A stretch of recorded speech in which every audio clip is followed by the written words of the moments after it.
So in these videos, I like to focus on calorie density to show you guys that you truly can eat more and weigh less. And that is all about not calorie restriction, but all about eating large volumes of food that can fill you up, where you feel full and satisfied and you don't feel like you're starving on a diet. So we want to focus on low calorie density, lots of vegetables, rice, beans, potatoes, fruits, vegetables, all the good stuff, beans, lentils, all that good stuff to keep us full and satisfied, and it makes it a lot easier to lose weight.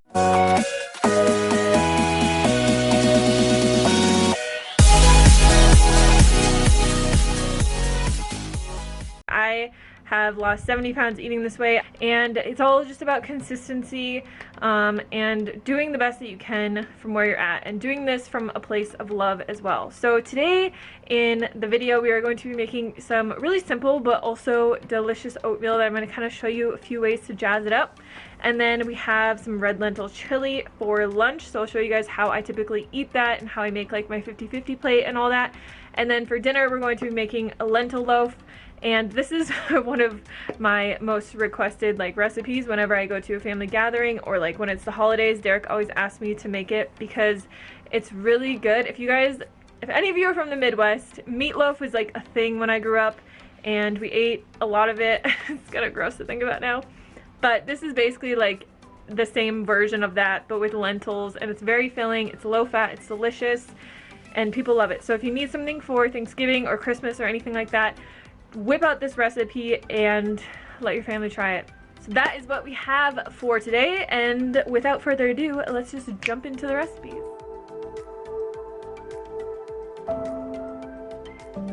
Hey guys, so for breakfast today we're actually going to be making next level apple oats. That's what I call them, because I invented or discovered, I'm not sure if anybody's ever done this before, but the other day I bought this tea at Safeway and I was drinking it, and I'm like, this reminds me so much of this like delicious oatmeal that I used to have. So I thought, why don't I just take my boiling water and put a tea bag in it and then cook my oats in it, and it is delicious. So here I have my tea bag, and I'm just gonna pour this cup of boiling water over top, and I'm just gonna let this sit. So I will just let that steep for a few minutes. But you could really use any kind of tea that you want. I haven't tried it with this coconut one yet, but I feel like it would be so good. But I mean, they even have like this Celestial brand even has like apple, like a cinnamon apple spiced one, which I feel like would be so good. But this really just like gives it such a different flavor. Like if you have any tea that you like, preferably like a caffeine-free tea, highly recommend trying this because it really gives your oats a lot of flavor. So to make these apple oats, I'm gonna make this in my Instant Pot. All right, so I have this on the saute function, and I'm just gonna add a little bit of water.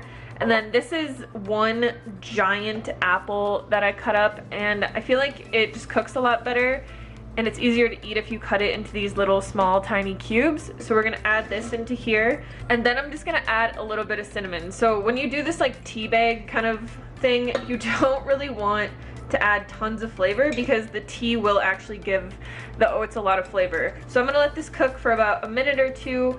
My tea just needs to steep for 2 minutes as well.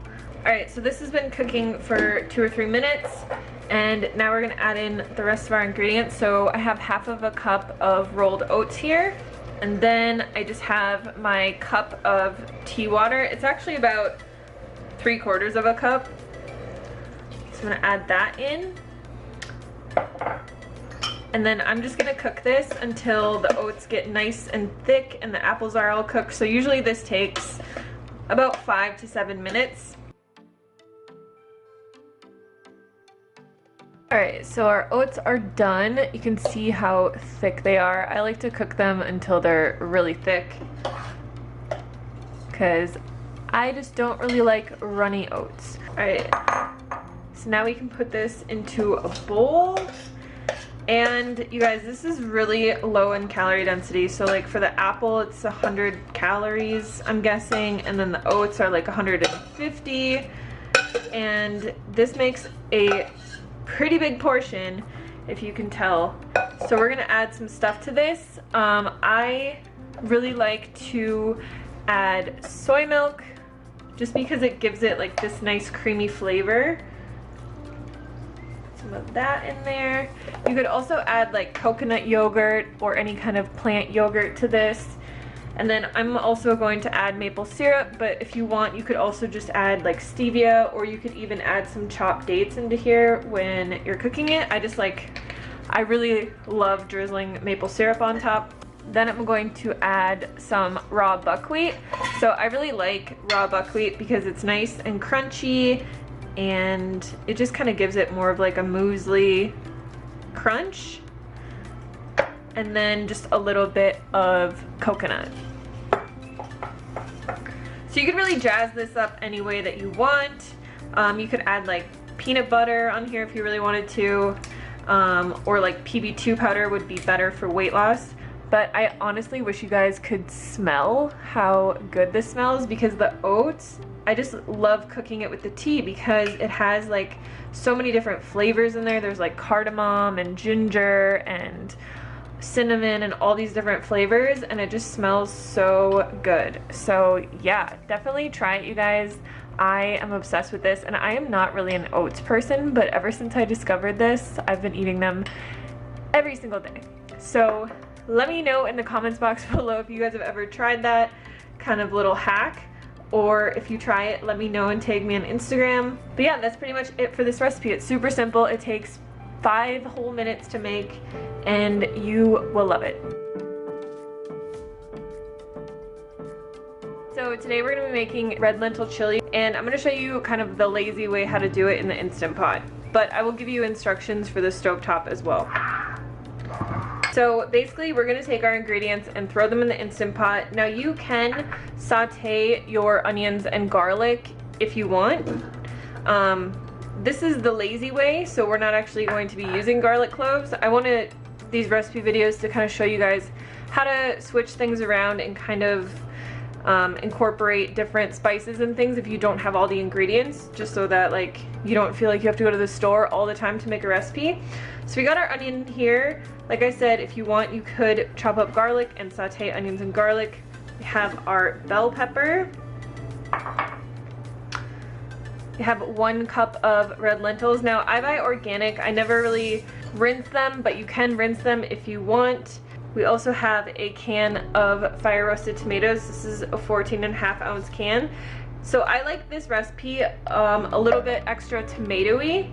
So I like to add either some tomato paste or like some strained tomatoes like this. So I'm going to add some strained tomatoes. You could add the tomato paste, but I don't have tomato paste, so I'm just going to add this. And then we're going to add in a teaspoon of paprika. This is like basically gone. Got a teaspoon of chili powder. And then we're going to add a teaspoon of garlic powder. So you don't have to add this if you sauteed onions and garlic, but garlic powder is actually roasted, so it has like a different flavor than if you just sauteed like onions and garlic. And then we have 2 cups of water we're going to add into here. We're also going to add in 2 tablespoons of maple syrup. This just gives it kind of like a nice sweet flavor. And then we're going to add in a tablespoon of vinegar. So use whatever vinegar you have. It just gives it a nice flavor like the maple syrup does. So I've used ume plum vinegar, I've used balsamic vinegar, I've used this apple cider vinegar. I think it all kind of tastes the same. You could also use red wine vinegar. And then I always like to add better than bouillon just because it gives it more of a like in-depth flavor, but you could skip this and you could just add salt at the end, or you could just have this totally salt-free as well. Then you just want to stir everything up really well. If you are doing this on the stovetop, you're going to want to bring this to a boil, reduce it to a simmer, cover it and cook it until the lentils are cooked. So it should take about 20 to 25 minutes. I'm going to put this on high pressure in my Instant Pot for 20 minutes and let it naturally release. And then while this is cooking, I'm going to cook some rice in my rice cooker because we're going to eat this with rice. Alright, so our chili is all done. So I like to eat this with rice, and I just steamed some kale up for my 50-50 plate here. So I'm just going to add some chili on top. And then I usually like to put hummus on top of here. I don't have any of my homemade hummus right now, so I'm gonna use this Trader Joe's eggplant hummus. If you guys ever see this at your Trader Joe's, it's actually an oil-free hummus, and it's pretty low fat. It's only 2 grams of fat for 2 tablespoons. So I'm gonna add some of this on here. If you wanted to keep this overt fat-free, obviously don't add the hummus, or you could add hummus that doesn't have tahini in it. And then I always like to add a little bit of green onion to the top. This is just how I like to eat it. And then I always add hot sauce on here as well. So it's pretty simple. You guys can jazz up your meals really easily by just adding little additions to it. This is just how I really like to eat this meal. So we're just gonna go over our base ingredients here. We have a cup of green lentils. These are an actual mix of lentils, and they're sprouted, so use whatever kind of, you know, black or green lentils that you can get. Brown lentils work too. Then we have a half a cup of red lentils here.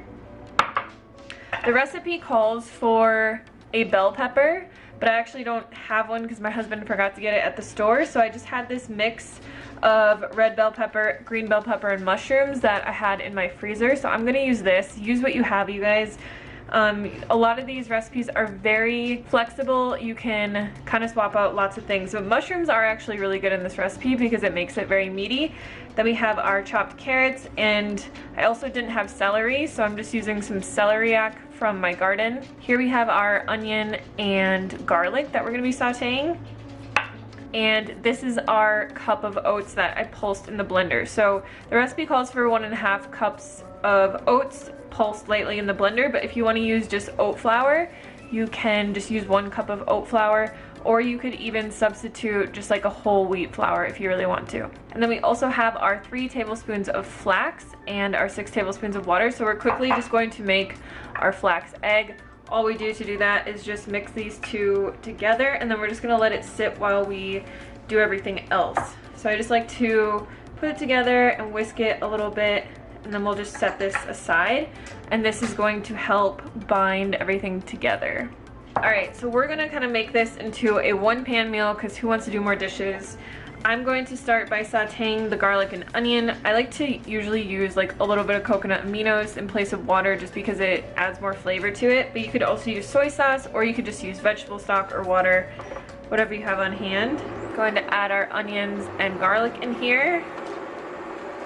We'll just let this saute for about 5 minutes or until it starts to become fragrant and smell a bit.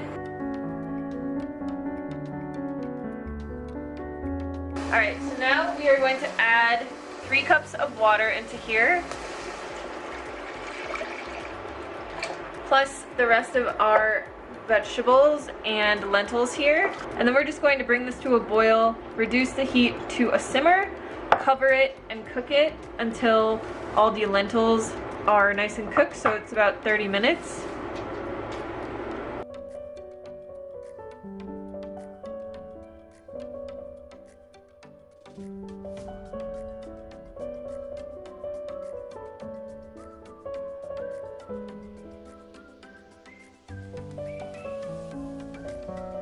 Alright, so now that this is done, what we're going to do is first add our flax egg into here.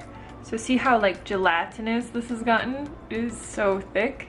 And this is just gonna help bind all of the lentils and everything together. So add that in. So then we're going to add in our seasonings. Here I have some thyme from my garden. If you guys ever have fresh herbs in your garden, use those over dried ones because they're so much more pungent and flavorful.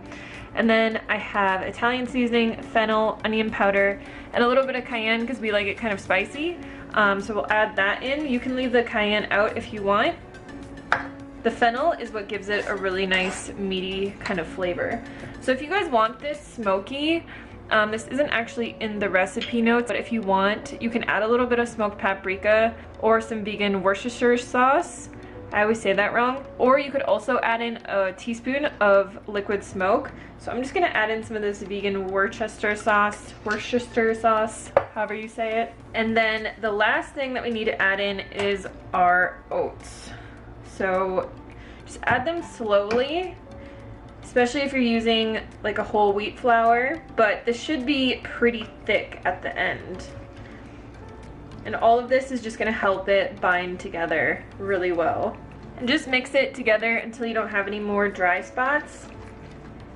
So this recipe, we actually didn't add any salt to it, but if you enjoy salt in your diet, you can definitely add a little bit of salt. I like to add salt at the very end of my cooking because if you add it while it's cooking, it really dissipates a lot and you get a lot of the sodium, but you don't get a lot of the flavor. So just add in a little bit of salt if you want. I would add about a teaspoon and mix it in really well. And then all we're going to do is transfer this to a loaf pan. So you just want to use a non-stick loaf pan and transfer this in here, and then we're going to bake this for 30 minutes on 350 degrees. I like to always use the convection option on my oven. So if you guys have that, use it because it helps everything cook a lot more evenly. If you don't have it, don't worry about it. It's not a big deal. We're gonna put this in here and then just really kind of like smush it into the corners and make it as even as you can. This will dehydrate a bit because we're gonna cook it uncovered, but you just want to press it all firmly together. And we're gonna cook this for 30 minutes and then we're gonna take it out after 30 minutes, put our ketchup on top, and then glaze that for another 15 minutes in the oven. And that's pretty much it.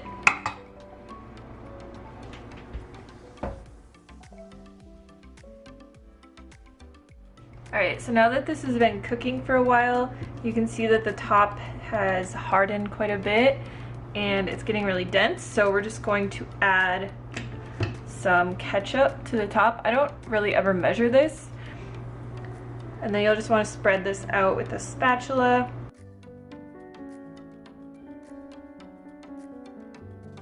And then all we're going to do is just put this back in the oven for another 15 minutes and let the top caramelize. Alright, so this is all done. I've had it sitting here for about 30 minutes. You want to let it rest for a bit before you cut it. I just kind of made it look pretty. With this thyme on top, you can cut into this bad boy. And I'll show you guys a piece. And there you go. So I will usually put a side of mashed potatoes here or like potato fries.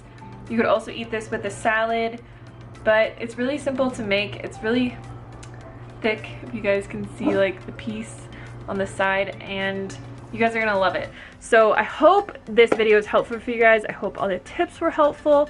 Leave any comments or questions or video ideas down below, and I will see you guys on the next one.